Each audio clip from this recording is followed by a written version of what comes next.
It's the one thing that we all have, the mind, right? But it's the one thing that we don't have a manual for. We buy a blender, we get a manual. Our iPhone comes with a manual. We get a car and it has a manual.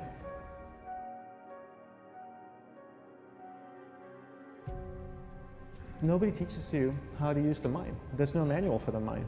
So this, I think, is one of the most essential things in making progress in our life, is really understanding how our mind works. It's the one thing that we have to live with 24 hours a day, 7 days a week. We have no choice. Imagine if most of you slept 8 hours a day, which most of you don't. You slept and you were awake 16 hours a day. In the 16 hours you practice your awareness just randomly moving from one thing to another, to another, to another, all day practice being distracted. What would you be good at after 6 months? You did the 16 hours a day, you just allow your awareness to jump from one thing to another, to another. I'll tweet right now, I'll switch to text messaging, then I'll go to email, all my phone's ringing, so I'll answer the phone, and then somebody's speaking to me, so I'll have 2 conversations at one time. And I'll just do this 16 hours a day, 7 days a week. So you get it being good at distracted. After 1 year, you're an expert at being distracted. After a year and a half, they'll invite you to give keynote talks on being distracted. You're so good, you practice 16 hours a day. So the same works for the opposite. If you practice being concentrated 16 hours a day, what would you become good at? You become good at concentrating. And all it takes is practice. By just doing one thing at a time. Keeping your awareness on one thing at a time. And you integrate this into everything that you do in your life. So the best way to do it is pick a few opportunities in your everyday life. For example, we all speak with people. When I speak with somebody, I give them my undivided attention. I keep my awareness on them, and the conversation is really brief. Why? Because we're concentrated. We're not being distracted. A 10-minute conversation normally just takes 3 minutes because you're just so focused. I define concentration as the ability to keep that awareness on one thing for a prolonged period of time. So if I can keep my awareness on Eric and not drift away and think about the wedding, or drift away and think about the vacation, or what I'm going to do later, then I'm concentrating on Eric. Every time it drifts away, I bring it back. And the more I practice this, the more I practice concentration. So concentration is the ability to keep your awareness on one thing for a prolonged period of time. And that's a very simple definition of concentration.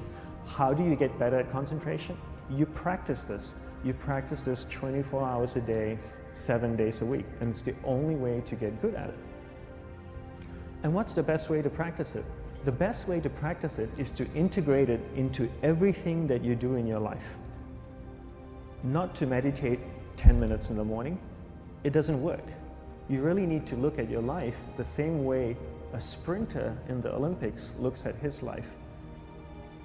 You've all heard of Usain Bolt, the man that won the gold medal twice, 2 Olympics in a row, broke the world record. I don't know anything about him, to be honest. But if I was looked at him, he obviously sprints, he practices running, probably does a lot of long distance, he probably does a lot of stretching as well, I'm sure he gets massages. He looks like he eats the right kind of food. Drinks the right amount of water, takes vitamins. His whole day is so disciplined. For what? To prepare him for 9.57 seconds. I think that's what the world record is, right? For 100 meters, 9.5 or 9.57 seconds. His whole day is preparing him for that short time, not the other way around.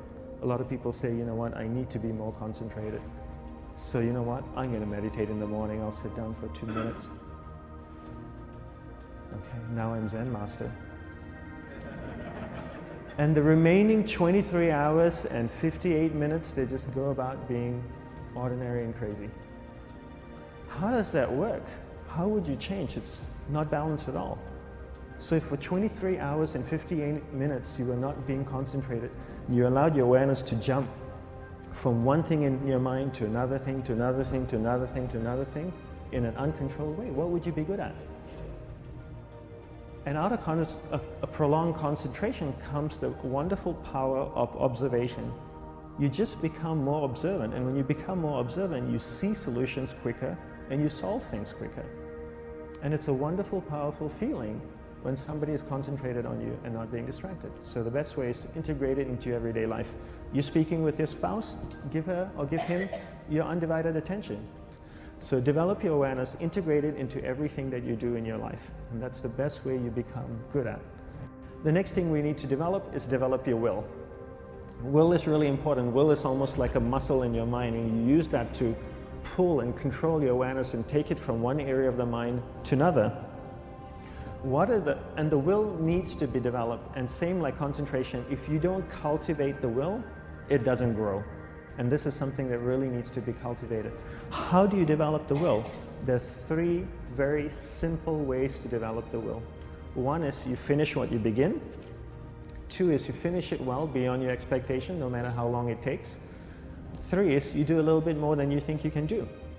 All of those things require effort, and effort is will. It's so much easier to start a project than to finish a project, right? When you start a project, you're feeling creative, you're feeling inspired, you're full of energy. At the end of the project, you go, whose idea was this? So it requires tremendous amount of will to finish, and every time you complete something, you develop a little bit more will, and you have that muscle. And will is an amazing thing to develop, because once you develop will, that same will you can use in every aspect of your life to keep your awareness on one thing at a time, to finish projects, to see things through to the end, anything you want. The best way to develop will, bring it into your everyday life, into everything that you do. Give you an example, the way I integrate it into my everyday life, I try and finish what I begin. So for example, going to sleep. I sleep every night, so I put on my pajamas, I floss, I brush my teeth, I go to bed, I sleep, I wake up in the morning, I make the bed. Why? Because I'm finishing what I start.